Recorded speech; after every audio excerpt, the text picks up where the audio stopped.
Oh, no. Holmes. Doctor, will you?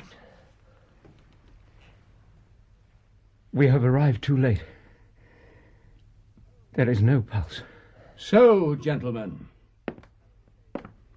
you have attained your end.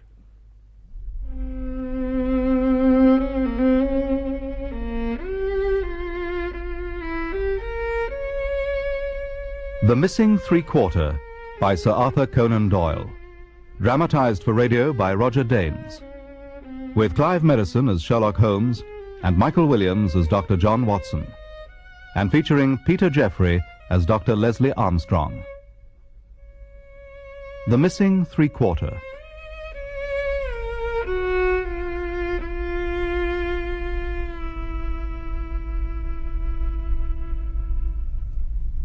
Holmes.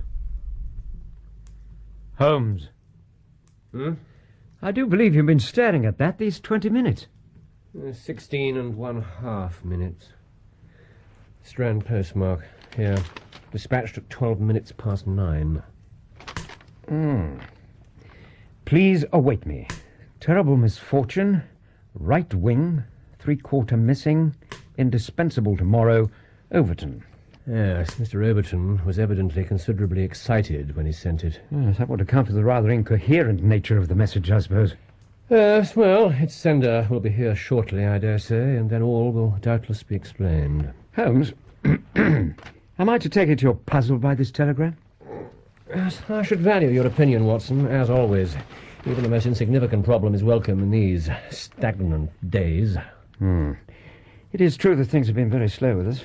Yes, well, I daily expect the appearance of a new and baffling case, hence the Times, Watson, which I would be grateful that you should let me read. You know I dread these periods of inactivity, Holmes. My syringe lies empty and undisturbed in its case, Doctor, for which release I thank you once again. Now. It is about pigeons. What? Or, more properly, a pigeon. The telegram. You amaze me. Right wing, 3/4 missing. A bird of some kind, clearly. But how a pigeon? Oh, it's not really so very complicated, Holmes. I took particular account of the telegram's Strand postmark and of the fact that the missing wing is indispensable tomorrow, Saturday. Now, the Strand leads to Charing Cross Station. The South Eastern Railway, I believe, runs trains with special provision for the release of racing pigeons. And if you will lend me the Times an instant... Yes. There is just such a competition tomorrow. My dear Watson. Mr. Overton is the trainer of a champion racing pigeon, and some rival has attempted to cheat him of tomorrow's prize by clipping the right wing of his best competitor. I am full of admiration. Oh, they are but your own methods, Holmes. Well, we shall know all about our pigeon now, I suspect. Yes, a young gentleman in a state of some excitement. Mr. Overton, in all probability, and the possessor of a physique, I am sorry to say, Watson, which suggests a rather more athletic pursuit than bird racing. I don't suppose there is a typical shape for a pigeon trainer. Yes, but 16 stone, or thereabouts, of solid bone and muscle, not to speak of hands as a Smithfield market porter. My dear fellow, he would crush a racing pigeon in an instant. Oh, Mr. Sherlock Holmes? And my friend Dr. John Watson. I've already been down to Scotland Yard about all this, Mr. Holmes, but Inspector Stanley Hopkins advised me to come to you. Well, Hopkins, Pray, advice. sit down. It's Tell us. awful, gentlemen, quite awful. I wonder my hair isn't grey with it. Godfrey Staunton's simply the linchpin of the whole team. I'd willingly lose 2 from the pack rather than Godfrey from the 3/4 line. Willingly. Passing, tackling, ruck, maul, nobody to touch him. And then he's got the head, you see, as well. He can hold us all together. What am I to do? That's what I ask you, Mr. Holmes. Well, of course I have the reserves, but Morehouse is really a half, no judgment. And he can't sprint for nuts. Oh, yes, you'll say. He has a fine place kick. Yes, well, I should but be the right. Oxford Flyers can romp round him. And as for Stevenson, well, he's fast enough, but a 3/4 who can neither punt nor drop isn't worth a place just because he can run, is he? No. Done, Mr. Holmes, done. Unless you can help me to find Godfrey Staunton. Watson, pass me letter S, will you? Certainly. Oh, boy, thank you. Staunton. Yes. Staunton. Arthur H., the rising young forger. Yes. Harry Staunton, deceased. I helped to hang him. Godfrey Staunton, a new name to me. But, Mr. Holmes, I thought you knew such things. No man can know everything, Mr. Overton. Indeed. I, for instance, am wholly ignorant of pigeon racing. I honestly didn't think there was a soul in England who didn't know Godfrey Staunton, the finest wing three-quarter of his generation. Wing three-quarter. Yes. Cambridge, Blackheath, and 5 rugby football internationals. Really, no? Not in the least. Good Lord, Mr. Holmes, where have you lived? And I suppose if you've never heard of Godfrey, you can have no idea of Cyril Overton. Yes, well, amateur sport is a wholly different world to mine, Mr. Overton. Sweeter, healthier, but even there, it seems, there is work for me. Now, my dear sir, I beg you to sit down and tell us slowly and quietly what exactly has occurred. It's this way, Mr. Holmes. I'm skipper of the Cambridge varsity rugger team, and tomorrow we play Oxford. Ah, an important event. Indeed it is, sir. Now, I think I said Staunton is my best man. I believe you did, yes. Well, yesterday the whole team came up to London. We settled at Bentley's private hotel. Just off the Strand. That's right. At 10 o'clock last night, I went round to see that all the fellows had gone to roost. Godfrey? Is that you, Skipper? Yes, it's me. The door's open, you know. What is it you want, Cyril? Oh, you know, just seeing that the team are all... Good heavens, Godfrey, are you feeling all right? Quite. Yes, quite all right. A headache, that's all. Nothing a good night's sleep won't put right. You're white as a ghost, old man. Oh, am I? Well, perhaps I'd best turn in then. That's it.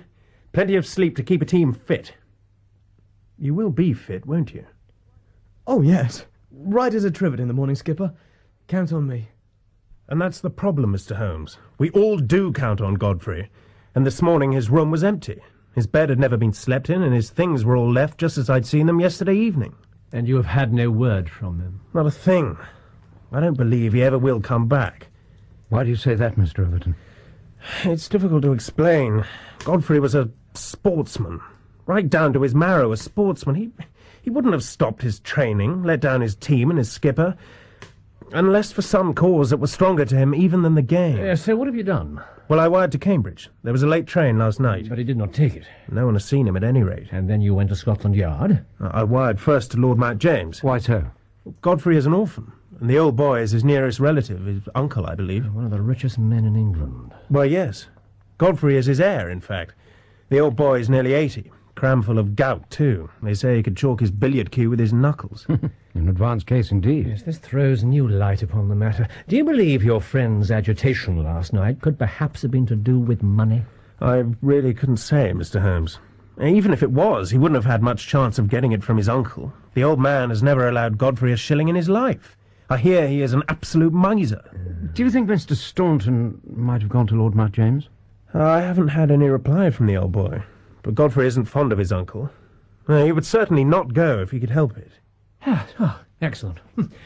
Well, it happens I have a clear day. I shall be happy to look into the matter. Will you wish to step round to the hotel? In good time, Mr. Overton. First, please tell me if anyone observed Mr. Staunton after you left him last night.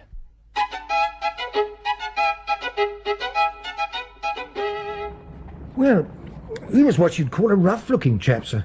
Not a gentleman, then. But nor yet a working man, neither. A Londoner? Yes, sir. How old would you say he was? Oh, 50 or thereabouts, give or take a few years. Had a beard, sort of grizzled beard, quietly dressed. Do you know of such a man among your friends' acquaintance, Mr. Overton? I should say not. Came up to my cubbyhole and asked for Mr. Staunton. By name? Yes, sir. Said he had a note for him. Well, in case the young gentleman had turned in for the night, I took it straight up to his room. Come in. Beg pardon for disturbing you, Mr. Staunton. This note has been brought for you, sir. Oh, merciful heaven, no. It's a chair, sir. Here, sit down, sir. Glass of water. Would you like me to go and fetch Mr. Overton to you, sir? No, Porter. I'm quite all right now, you know. I should be most unhappy to have the skipper disturbed for this. It is really nothing. Well, As you wish, sir. The man who brought this note, he is still in the hotel. In the entrance hall, yes, sir. We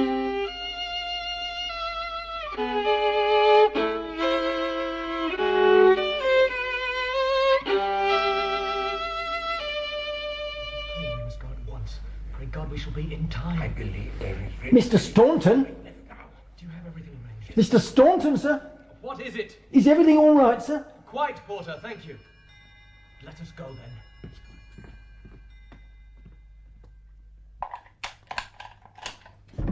Then we came to find him in here this morning, and he was still gone, sir. It's a pity you only overheard the one word. Time is not in our favour. And what happened to the note? Oh, Mr. Staunton took that with him, sir. You didn't see what it said, I suppose? No, sir. Did Mr. Staunton receive any other messages yesterday? There was a telegram, sir, at about 6 o'clock. And did you see that? No, sir, I did not. Did Mr. Staunton send an answer? Yes, sir, he wrote it. Yes, and did you see what he wrote? No, sir, I didn't see that either. He wrote it over there with his back to me, and when he finished it, he said, "All right, Porter, I'll take this myself." What did he write it with? Well, a pen, sir. It's a pity. He used one of these forms. Top one, sir. What does it matter what Godfrey wrote with? A pencil would have left an impression of his message in the paper beneath. A fact which has dissolved many a happy marriage, Mr. Overton. However, a pen will very often... Yes, here we are, upon the blotting pad. Turn it to the glass, Mr. Holmes. Yeah, quite unnecessary. The paper's so thin, we have but to reverse it so, and... Stand by us, for God's sake. Yes, just the end of his message. Yet even that indicates that the young man foresaw a considerable danger. Stand by us. Another person is involved. Or more than one other, sir. Well, it must refer to the team, then. We shall need someone to stand by us. Without Godfrey, we're certain to be lost. I believe Mr. Staunton had cares more pressing even than a football match, Mr. Overton. Surely this other person is most likely to be the bearded man, Holmes. And you remember he was nervous himself, sir. Then what is the connection between Godfrey Staunton and the bearded man? And what is the third source from which they so desperately sought help? Well, as to that, we've only to find out to whom the telegram was addressed. Yes, exactly, Watson, exactly. Letters, bills, notebooks, there's nothing here. By the way, Mr. Overton. Yes? I suppose your friend was a healthy young man, nothing amiss with him. Rather not. Sound as a bell, old Godfrey. Never known him at all. Never.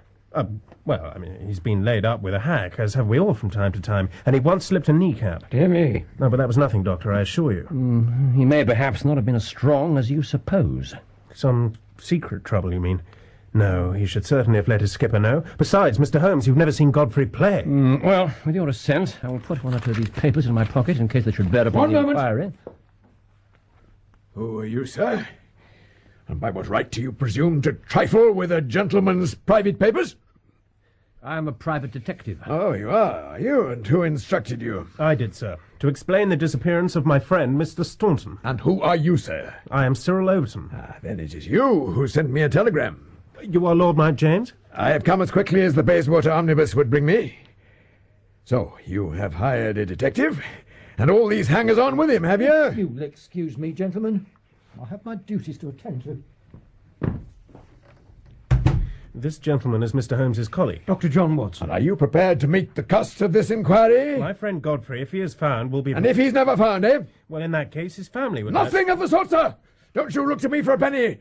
I may be all the family that young man has got, but I tell you, sir, and you, Mr. Detective, that I will not be responsible. No, sir! I quite understand your position, sir, but I must advise you that if your nephew, poor man that he is, has been kidnapped, as I suspect... Kidnapped? Ridiculous. No criminal in his senses would rate Godfrey any sort of a prize. Oh, he's big enough and old enough to look after himself.